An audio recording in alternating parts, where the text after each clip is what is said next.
Good morning, students. Today we are going to discuss about that module number 2, that is network theorems. Here we are going to discuss about that Norton's theorem and problems on Norton's theorem.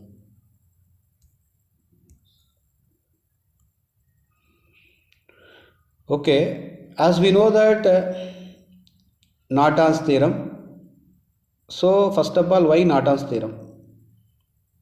Because before this video we already seen that Thevenin's theorem. In Thevenin's theorem, where we are going to overcome the difficulty and we are converting that given circuit into Thevenin's equivalent circuit, and we are finding that solution. And Thevenin's theorem is easily possible to convert the circuit which consists of voltage source. But coming to that Norton's theorem. So what Norton's theorem states that? Norton's theorem states that in any two-terminal linear bilateral network consists of current source can be or voltage sources can be replaced into a simple Norton's equivalent circuit which consists of Norton's current source called as IN and is connected Norton's current source in parallel with Norton's resistance Rn, whose Norton's current source value is equal to short circuit currents across the terminals AB for the given circuit, and whose Norton's resistance Rn is equal to equivalent resistance for the given circuit. While we are calculating that Norton's resistance, the voltage sources has to be short circuited by considering its internal resistance, and current sources has been open circuited by considering its internal resistance. This is the way or the statement of the Norton's theorem. So let us see that Norton's theorem and its equivalent circuit. This is the equivalent circuit of the Norton's theorem, which consists of a Norton's current source IN and Norton's resistance Rn. Both are connected in parallel across the terminals AB. So by using this Norton's theorem, simply here we are going to simplifying that given circuit which consists of 2 or 3 loops, we are converted into one loop structure across the terminals AB, where Norton's current source is connected in parallel with a Norton's resistance called as Rn. Now we are going to discuss about that problems on Norton's theorem. So if you see that problem on the screen, so find the Norton's equivalent for the circuit shown in figure. So for this circuit here we have to find out the Norton's equivalent circuit. If you see this circuit, here it consists of one 24 volts voltage source which is connected in series with 4 ohm resistor, and entire this branch is connected in parallel with 3 amperes current source, and again it is connected in parallel with 12 ohms resistor across the terminals AB. For this circuit we have to find out the Norton's equivalent circuit. What is Norton's equivalent circuit? Norton's equivalent circuit consists of a Norton's current source called IN which is connected in parallel with Rn across the terminals AB. So this problem has to be converted into this equivalent circuit. So in this equivalent circuit the unknown parameters are IN and Rn. So our ultimate step is to find IN and to find Rn. As to find out the value of IN and Rn for the given problem, let us see the procedure. So this is that our circuit where we are going to find out that unknown parameter called IN from the Norton's equivalent circuit. So how to find out the Norton's equivalent, how to find out that Norton's current for the given problem means, according to the statement of Norton's theorem, the Norton's current value is equal to short circuiting current across the terminals AB. If you see that given problem here, in the given problem they given the terminals AB as open circuited, but according to the statement of Norton's theorem we have to make it short as to find out the IN value called Norton's current value.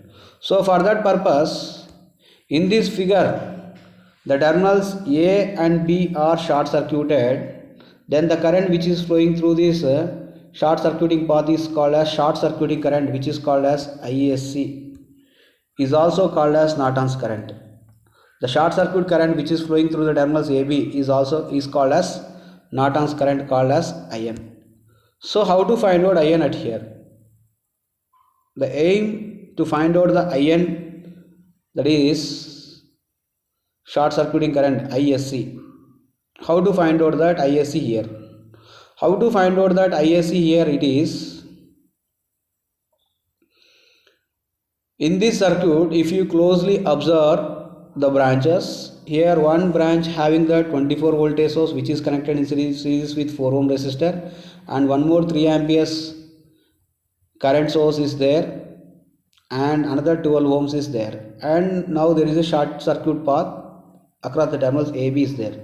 So if you closely observe this circuit very clearly, we got an idea, that is, we can see that here there is a node. With respect to this node, if you assume that node name as A with respect to the ground, then how the remaining all branches are connected? This branch, this branch, this branch, and this branch. If you look about very clear, the remaining branches how it is connected. That means from node A onwards, this is one branch, this is one branch, this is one branch, and this is one branch. So at this node, if we are going to apply if we are going to apply that nodal analysis, means we can easily find out that the ISC value. How to apply that nodal analysis? Whatever the branches, if you know the current direction, we have to take that it as a reference. Then remaining branches we have to take it into count. Remaining branches we have to analyze that those currents are moving away from the node. So in this branch here we don't know the current, then I can analyze the current which is flowing in this branch is away from the node. And here there are two branches, one is 12 ohms, one is ISC. So current will flow only ISC, it won't go through 12 ohms, so just ignore it. So the current here, already we know that current direction, it is moving away from the node A. So if you write that, if you apply the Kirchhoff's current law at this node A, if we apply the Kirchhoff's current law at this node A, the current equation can become as, for example, here I can assume it as IA. Then here it is already we know that ISC, and here already we know the 3 amperes. So how many currents are flowing towards the node? The currents which are flowing towards the node is only 3 amperes. Remaining two branches currents is moving away. Therefore we can write that KCL equation, that is the currents which are moving away, that is IA plus ISC is equal 3. IA means is nothing but the current which is flowing from terminal A to ground. Terminal A to ground, before it reaches the ground, it is meeting the 24. If it is going and meeting the 24 means we can write that here 0. IA means we can write that 0 minus 24 divided by 4 plus ISC minus 3 is equal 0. From here ISC, what is ISC? From here ISC is equal to 9 amperes. If you simplify here, it becomes 9 amperes. Because 24 divided by 4, 6 are 24, minus 6 minus 3, it becomes minus 9. If you send minus 9 to that side, it becomes 9 amperes. So now the short circuit current ISC is equal 9 amperes, and it is also called as IN. Therefore the Norton's current IN is equal 9 amperes. Now our second step is to find out the RN value for the given problem. In the given problem, if we want to find out the RN value, in the given problem, if you observe very clear, it consists of a voltage source. The voltage source has to be short circuit, and this current source has to remove. Then 4 ohms and 12 ohms are connected in parallel across the terminals AB. If 4 ohms and 12 ohms are connected in parallel across the terminals AB, then the circuit can be look as like this. So if 4 ohms and 12 ohms are connected in parallel, how we can identify these two are in parallel means by injecting the currents into the circuit. So if you imagine there is a voltage source across the terminals AB which drives a current into the circuit, that current is divided into two currents. One current is flowing through 4 ohms, another current is flowing through 3 ohms. Therefore, these two currents are in parallel. What is that current?